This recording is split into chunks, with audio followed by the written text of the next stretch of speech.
What would you do if you knew you could not fail? This was said by Elizabeth Holmes and inscribed on a paperweight on her desk, and this information was published in the Wire in an article from July 19th, 2018 by Virginia Heffernan. Today we'll be informing you about Elizabeth Holmes and her company Theranos, how this company defrauded the tech and health industry, the downfall of the company, and the overall effect this had on the tech industry. And this is important to talk about because when something seems like it may be too good to be true, it probably is, and we should research it further before putting time and money into it. So let's begin with how Theranos got started. So Theranos started when Holmes dropped out of Stanford at the age of 19 to start the company. She used her tuition money, and her vision was to create a blood testing machine that was small enough to be used in people's homes and run off of only a finger prick of blood. She got people involved in the idea by being very charming and charismatic and talking about how it had the potential to make billions and billions of dollars. The company eventually partnered with companies like Walgreens and Safeway, and at its peak was worth over $9 billion. Holmes also had a partner at the company named Sunny Balwani. Balwani and Holmes met when she was 18 and he was 37 at a summer Mandarin exchange program in Beijing. He joined the company in 2009 despite having no medical knowledge and was actually frequently known to misuse medical terms. He gave $13 million to the company and came on as COO as a plot by Elizabeth to stay on as CEO. Balwani was in charge of the day-to-day management of the company and was actually known for being very aggressive and nicknamed the Enforcer. Now let's move on to how the tech was not working. So first of all, since Holmes insisted that the test only run off a finger prick of blood, many of the samples had to be diluted, which caused major skews in data analysis and the test results. Machines would often break down by getting too hot or too cold, having glass break inside of them, or just plain shutting down.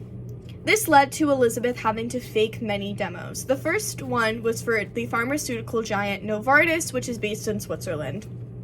When Holmes and her team arrived in Switzerland, they discovered that the Edison machines they had brought with them were not working anymore, and so when they could not be fixed, Holmes decided that they would play an old reading that had worked instead of doing the demo live.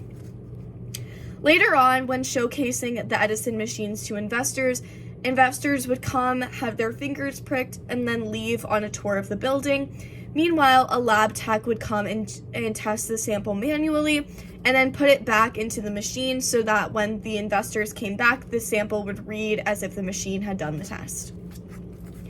And this all eventually led to the downfall of Theranos. So first of all, this was exposed in an article that was written in 2015 by journalist John Carreyrou, which was an expose on Theranos published in the Wall Street Journal.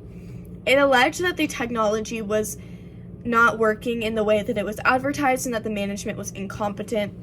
Through multiple employee testimonies, Carreyrou was also able to reveal that only a small amount of tests were actually done on the Edison machines. Holmes fought the article coming out and even went to Rupert Murdoch, who was one of her investors and also had a controlling stake in the Wall Street Journal, but he did not kill the article. Holmes refused to comment for the article and went on many media appearances in an attempt to do damage control. This article led to a lot of exposure to Theranos' malpractice, and the Center for Medicare and Medicaid Services ended up coming to look at their labs, where they decided that their labs were not up to their standards, and Theranos had to settle with them for $30,000 and agreed to stay out of the blood testing business for the next 2 years.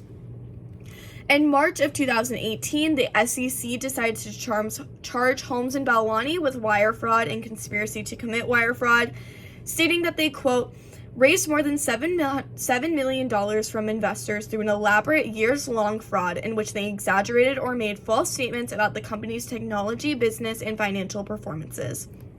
And this is from an SEC press release from April 1st, 2018. In June of 2018, Holmes and Balwani were indicted on 11 counts of the charges.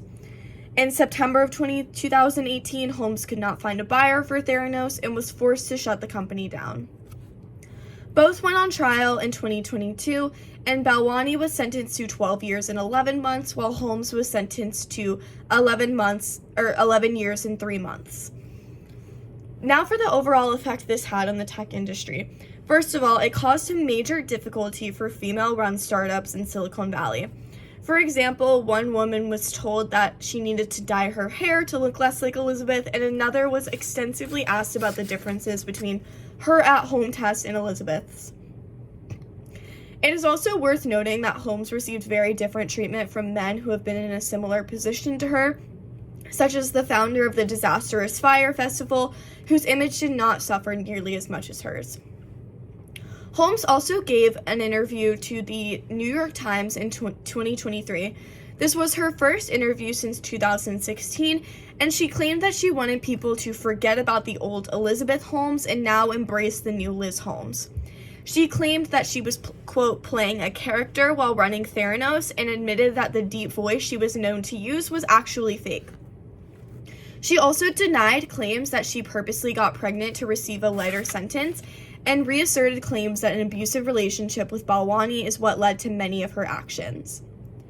When asked where Theranos would be today if they had not been shut down, she says, quote, "We would have seen through our goal."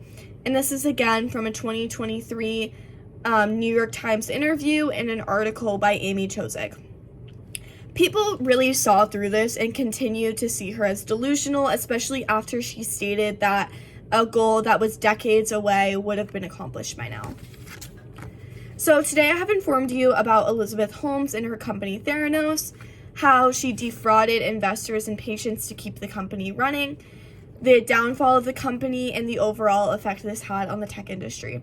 And again, I think this is important to learn about because when something is too good to be true, sounds too good to be true, it probably is, and we probably need to research it further.